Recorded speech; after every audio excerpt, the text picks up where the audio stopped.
Herkese merhaba arkadaşlar, kanalıma hoş geldiniz. Bugün yine AliExpress'ten güzel bir siparişimiz vardı. O geldi. Yine her zamanki gibi ne olduğunu bilmiyoruz. Ama birazcık ağır. Aslında bir açmışlar herhalde bunu, gümrükte bakmışlar. Oradaki adamlar ne yaptılarsa açıp bakmışlar. İşte açıp bakmışlar, ondan sonra geri zımbalamışlar içini. Bir açalım isterseniz şöyle. İnşallah güzel bir şeydir de. Çünkü çok uzun sürüyor bunların gelmesi. Bayağı bekliyoruz. Şöyle yağ sarmışlar. Neymiş? Şöyle şuradan.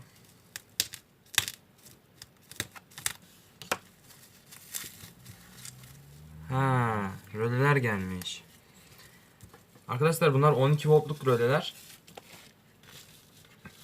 Poşetimiz boş. 10 tane sipariş verdiydim. Tanesi 1 liraya mı denk geliyordu? 5 adetliydi. 5 adeti de işte 4,5-5 arası bir şeydi.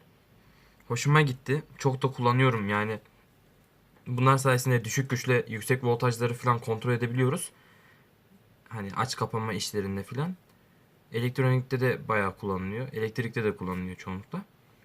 Hoşuma gitti. Fiyatı da uygun geldi. Onun için aldım. Açıklamalar kısmında alt tarafta bunun da linkini falan veririm.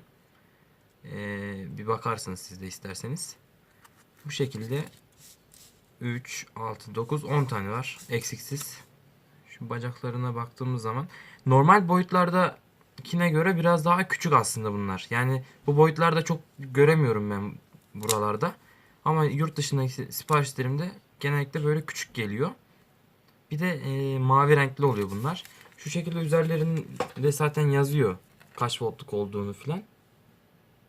Şöyle. Bunun böyle ona göre alıyorsunuz. 12 voltluk aldım en çok onu kullandığım için. 5 voltluk da almayı düşünüyorum. Yine de 5 adet elimde bulunsun diye. İleriki zamanlarda yapacağımız devrelerde de lazım olacak zaten. Bu şekilde bir sorun yok gibi görünüyor. Yani sıkıntısız gibi. Ama üzerindeki yazılar çabuk silinebilir. Çünkü şimdiden gidiyor yani. Ha, şu şekilde yazılar hemen kayboluyor. Yavaş yavaş çözünüyor. Yine de bir sorun yok gibi. Sonuçta fiyatına göre iyi. Bu şekilde arkadaşlar. Umarım bu videomu da beğenmişsinizdir. Dediğim gibi açıklamalar kısmına bunun linkini bırakacağım. İleriki siparişlerim geldiğinde çok güzel kutu açılımları ve incelemelerim olacak. Bir osiloskop sipariş verdim. İnşallah o gelirse onu beraber kontrol edeceğiz. Onunla ilgili dersler vereceğim. İnşallah gelir. Kendinize iyi bakın. Görüşmek üzere.